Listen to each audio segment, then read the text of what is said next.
sales leaders are the bottleneck within organizations. Usually a sales leader is a well-performing rep. Suddenly they're in charge of a team and they're not really given any sort of formal training. When you find yourself in a leadership position, that's a very different role to when you're just kind of managing yourself and part of a team. GTM systems are generally built on shaky foundations, especially when it comes to the data. Automation on top of bad data or undercooked processes is just a faster way of processing something that's broken. AI tools won't fix it, it'll just deliver the failure even faster. Best thing you can do, find a champion within your organization. Ensure that the data, your ICP, everything is dialed in. Then you can start finding the right tool, have a champion, implement that tool, let the champion teach all of the other people how it all works. That sales leader then receives coaching themselves. They have a tool, something like Pitstop, to help them manage their team better. And suddenly, everything starts to fall into place.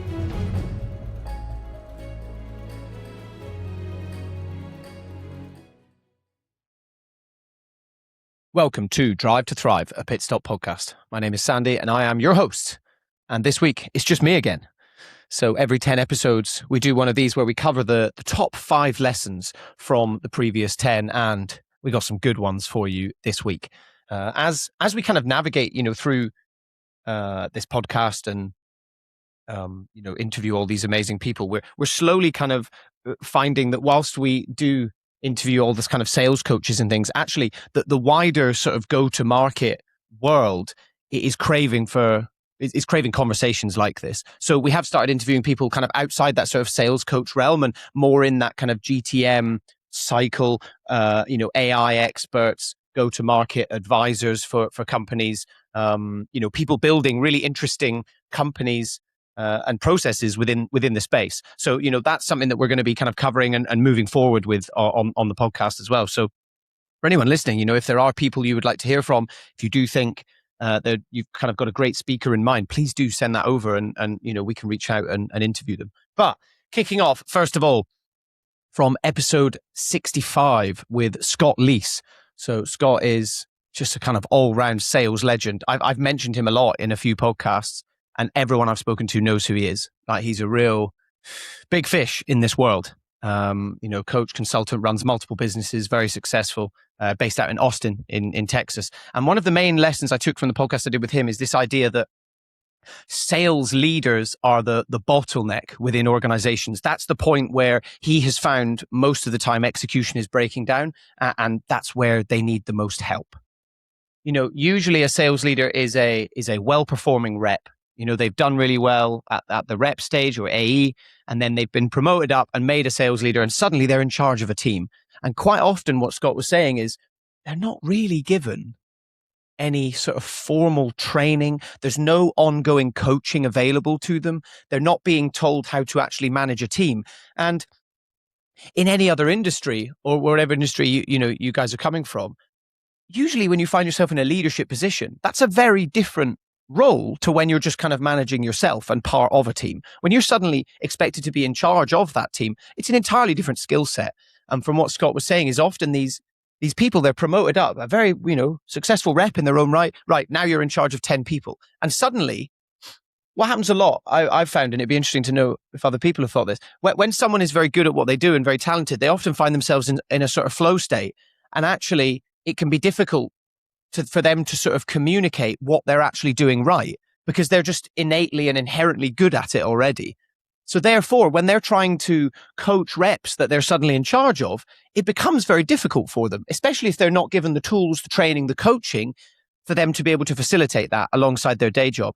So what Scott was saying is, most of the time, these sales leaders, they're thrown in, they're getting a huge amount of pressure down from the people at the executive level of why isn't your team performing? Why isn't your team doing this? And actually, they don't often have full visibility on what their team are doing. They don't have time to analyze calls because they're busy getting pressure from above.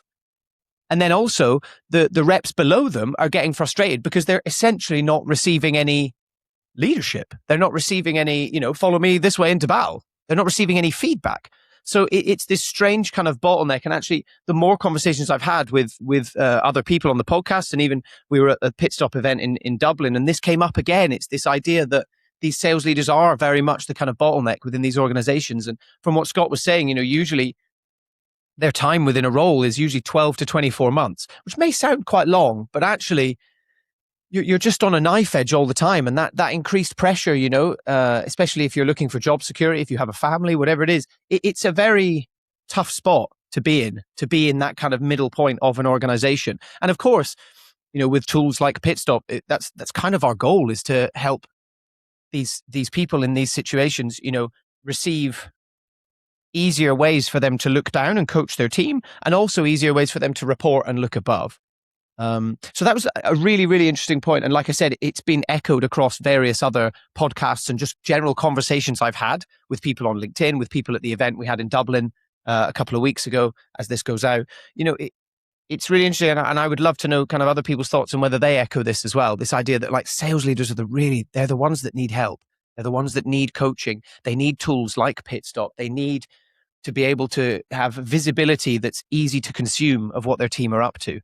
So that was my main sort of takeaway from episode 65 with Scott Lease. I highly recommend you check that whole episode out. It's full of so much wisdom in and around the kind of sales process and what that world looks like right now.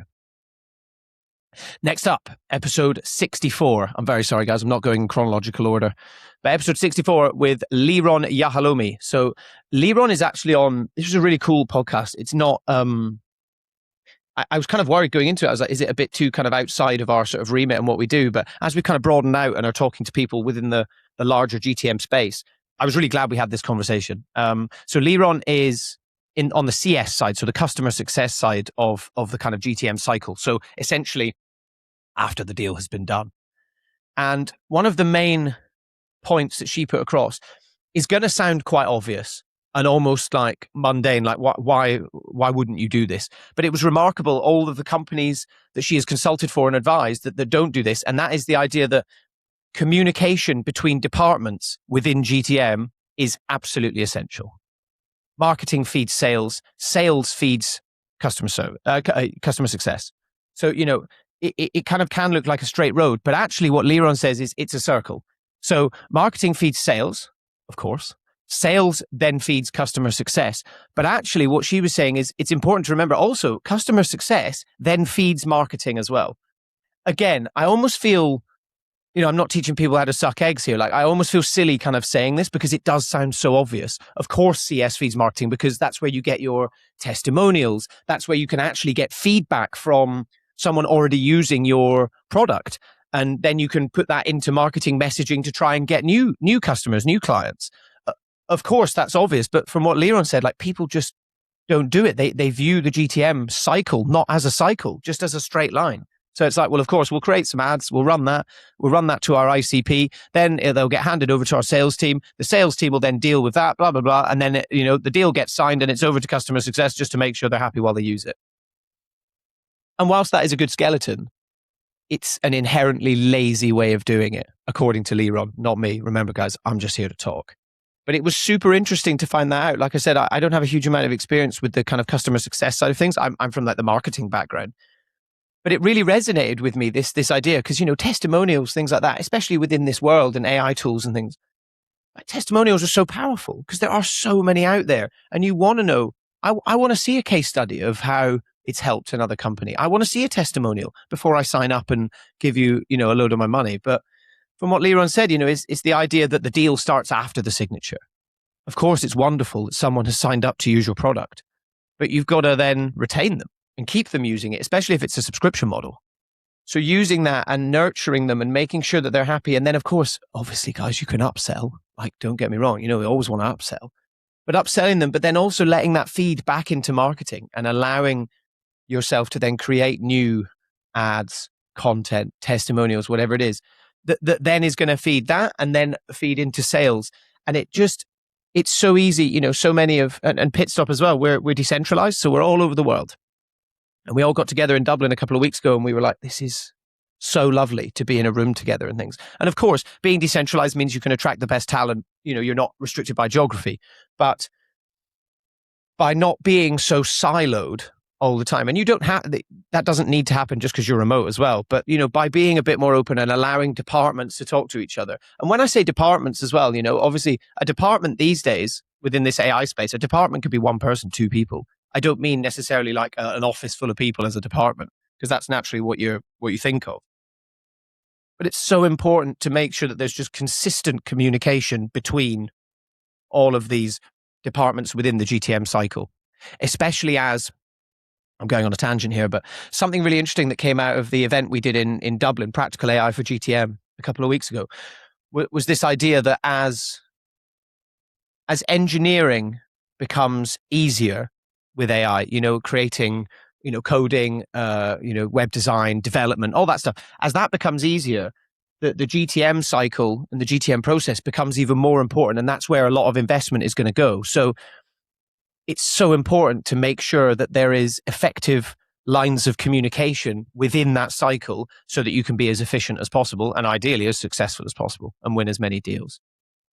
So again, that was an interesting one. Like I said, I feel almost silly saying that all out loud, but it was something that really resonated with me. And again, in conversations I've had since then, it seems to be a problem that people are having. So that was from episode 64 with Leron Yahalomi. I highly recommend you give that one a listen as well. Next up, this was the last episode before this one, episode 69 with Alper Yerder.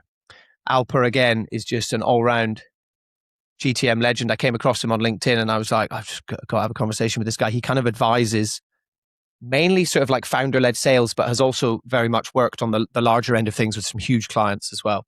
And again, this was a more sort of AI-centric podcast. It's kind of, I guess, a reflection of the direction that we're going to be going in. But the main point I took from him was when you are onboarding a new AI tool, there's so many tools out there, guys. So many, and it can be so overwhelming. That was one of the main themes of the evening in Dublin. Emmett, our founder at the beginning, said, put your hands up if you feel overwhelmed by the amount of AI tools out there at the moment. And I would say 90 to 95% of the room put their hands up. And then he said, everyone else who hasn't, you're lying. And he's not wrong. Even people within the eye of the storm of this are feeling left behind. So Alper, to counter that, was saying, when you are onboarding a new tool within your organization, give it a champion, not a whole department. The problem is when you bring these tools on, it's not the company that's doing it wrong or anything like that. It's just the lack of like an owner. When you hire someone to come in, you're expecting them to take ownership over their role and whatever they're doing. So likewise, when you're onboarding this, if it's an AI agent or, a web design tool, a content creation tool, whatever it is, give that tool an owner within your organization and let them take full responsibility and sit in that and become the kind of champion of that tool. So rather than how does a company approach this tool and how does it work, instead be like, who is the person responsible for this? And I don't mean in terms of like being accountable when it goes wrong. I just mean taking ownership so that they can learn it, become the expert, and then distribute it to where it needs to go. And the way in which he said that is, find the person who's curious about it. It doesn't have to be like a kind of hiring someone to do it. It doesn't have to be the most tech savvy person. If someone has a genuine interest, if say one of your AEs comes to you and says, look, I've found this tool, I think it might help. Can we kind of have a go at it? You can kind of task them as the manager or whatever and be like, well, go and utilize it, become an expert in it, become comfortable with it, make sure that it's definitely something we want. And then you can champion it and show the other A's how it all works, rather than as a leader just throwing it out to the whole team and expecting them to suddenly do it. Doing it internally and having like a champion for it is very useful. And then they can sort of report back and be like, do you know what? Actually, I've used it for a couple of weeks. It's actually not that great, but I found this other one, because a lot of these tools are hype, whether we like it or not. It can be so confusing and to try and find the correct one. So you need that ownership and giving that person ownership. And then they do have the responsibility to check in and tell you whether it's working. And the issue is when that's not the case, often people are using uncoordinated, I'm using this tool, he's using that tool, and they don't talk to each other properly and they're not locked into a CRM. And suddenly, even within a small team, it just, people are doing jobs in parallel that they don't need to be doing. Things get duplicated. The output, the data can all end up becoming inconsistent, which then leads to a bad kind of skeleton and framework for you to work off. So it's what Alper was saying. Yeah, find that owner of a tool, let them become the champion of it, and then let them distribute it. and give that person that responsibility. And anyone within a leadership role will know, like, empowering someone and giving them that leadership is only going to make them feel more powerful and want to go and do it as well. So there is a human element to this, as well as, just making sure that you're finding the right tool for your stack. So that was a really cool takeaway from my episode I did with Alper Yoder. That was episode 69. Make sure you go and check that one out. Alper is a fountain of knowledge. It was awesome to have a chat with him. Next up, Scott Sampson. Scott actually, I can talk about it now because he's released it on LinkedIn, but he's basically he's been in GTM for about 20 years in various roles and within sales and things, but has now left and he's started his own company, Autonomic, which sounds really cool. It's all around in the kind of AI agent space. And that's what he kind of came on to talk about. And one of his main points that he made is that, GTM systems are generally built on shaky foundations, especially when it comes to the data. So he said automation on top of bad data or undercooked processes is just a faster way of processing something that's broken. And again, this is something that's come up time and time again.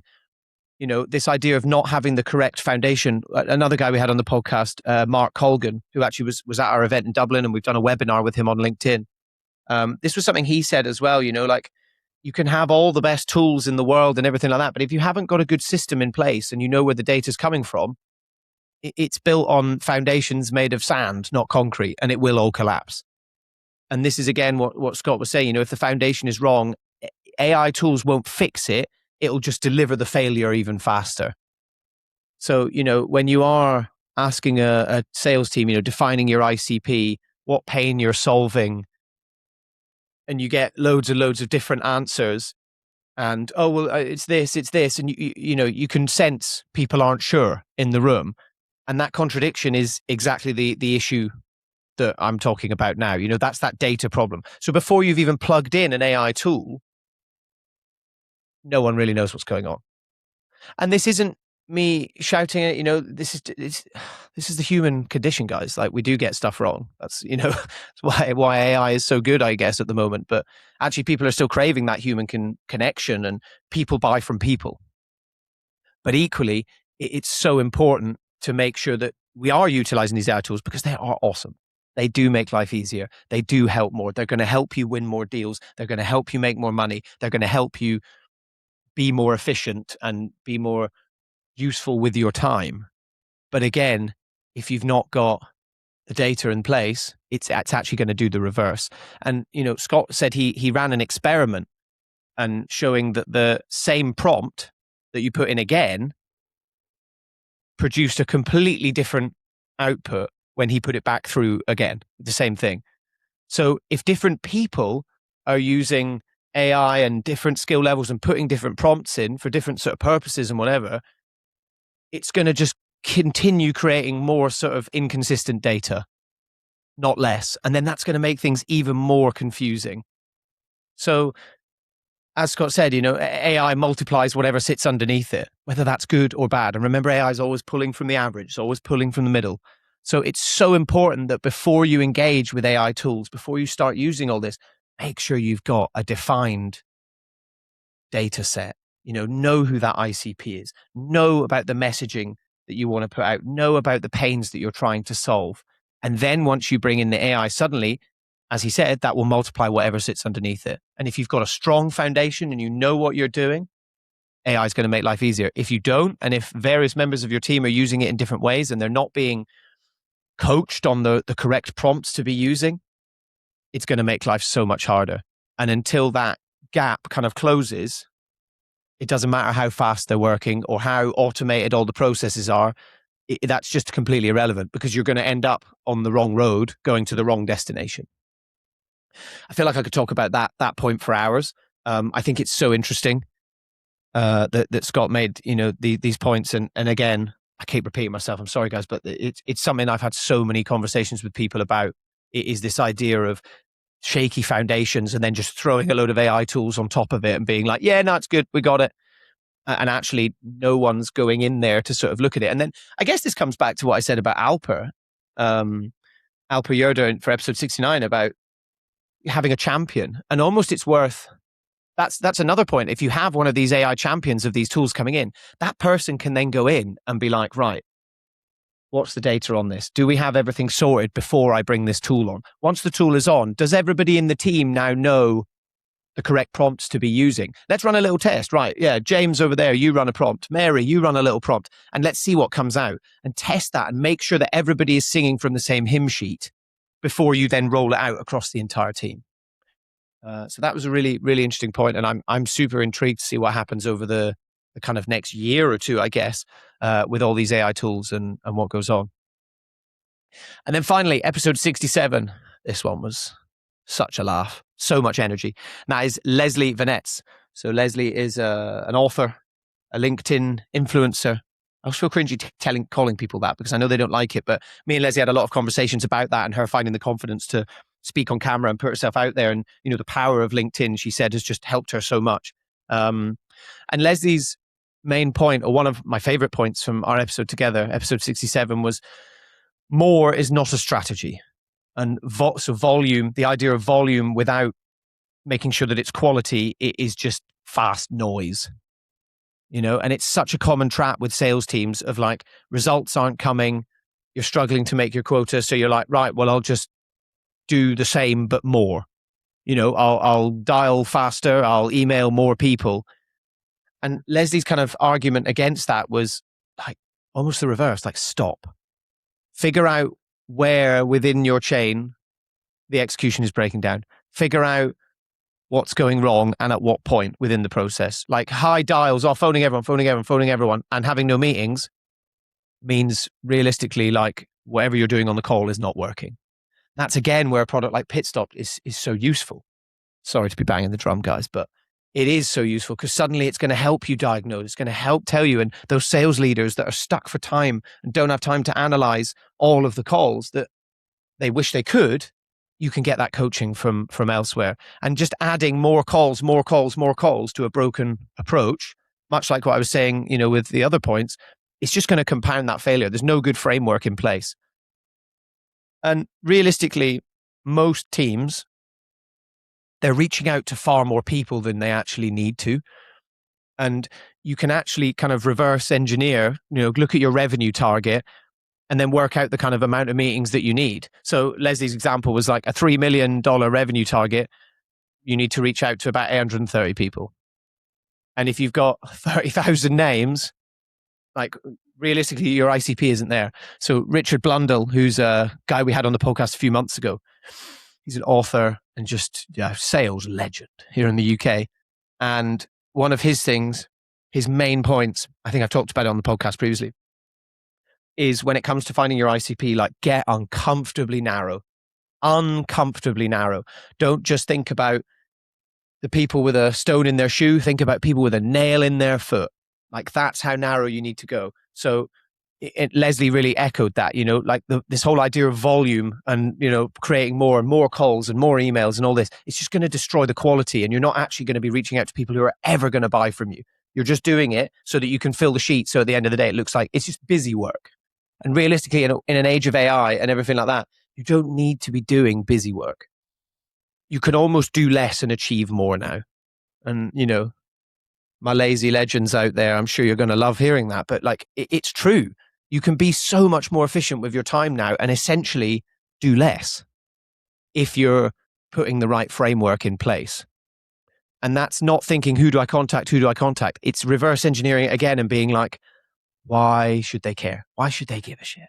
And again, I'm going back to Richard Blundell, but Leslie framed it in a slightly different way of like, Richard said, no one cares about the color of your product. No one cares like, oh, this is my shiny whatever tool. They don't care. All they care about is how are you going to make my life easier? How are you going to help me make more money or coach my team better or save me time? And a lot of the time, I think we forget that, or sales teams forget that. And what outcome does your potential buyer care about? And how can you, when you're selling to them, support that? And if you can't really answer that, if you can't figure that out, you haven't really earned the right to call them and get their attention. So again, it's the framework. We've got a real theme this week, guys, haven't we? But it's that framework, you know, figuring out how do I get the right to get their attention? How do I solve their problem for them? And it's often volume, like I said, it's a symptom of pressure. They do feel pressure from their sales leaders, and the leaders feel pressure from the execs, because perhaps it's like an antiquated process that was made 4 or 5 years ago, 10 years ago, before all these AI tools existed. And actually things perhaps need shaking up a bit. And this goes back to what Scott Lease said it. And Leslie said, knows Scott well, is a good friend. But Scott kind of said a lot of the time, they don't want to create a new process. They're stuck in their ways, especially these execs, potentially sales leaders. So actually, there may be a more efficient way to do it, but it's almost, there's gatekeepers in the way of you being able to do it. So appreciate this is difficult. And this isn't me trying to lecture at all. It's just me addressing the kind of points that I'm hearing from within the industry from all of these experts. But, doing what has always been done, even if it's done bad, at least they can look back and go, well, we've got data to prove it does kind of work. So often they can sit behind that wall and be like, we don't need to change anything. And if you're trying to get that changed, I hear your pain.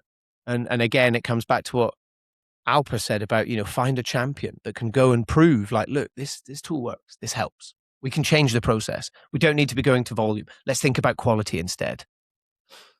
That was the episode 67 with Leslie Venett. You'll see there's a bit of a through line here, actually. And as I've recorded this, I've noticed even more that there is a through line of all of these points and how they relate to each other. And ultimately, I think we are overwhelmed with the amount of AI tools out there. There's so much noise, so many things to do. It can be overwhelming. But actually, the best thing you can do, find a champion within your organization. Ensure that the data, your ICP, everything is dialed in. Everyone in the organization, all your team, your AEs, your SDRs, whatever, then your sales leaders, then the execs, everyone is aligned on what we're doing, what we're looking for. Then you can start finding the right tool, have a champion, implement that tool, let the champion teach all of the other people how it all works.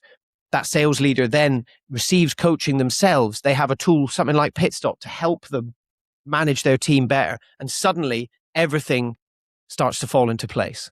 And then you start making more deals. Customer success can then feed back to marketing, tell them what to do. And then that GTM cycle actually becomes a cycle rather than just a straight line. So that's it, guys. Episode 70. Ooh, a lot of episodes.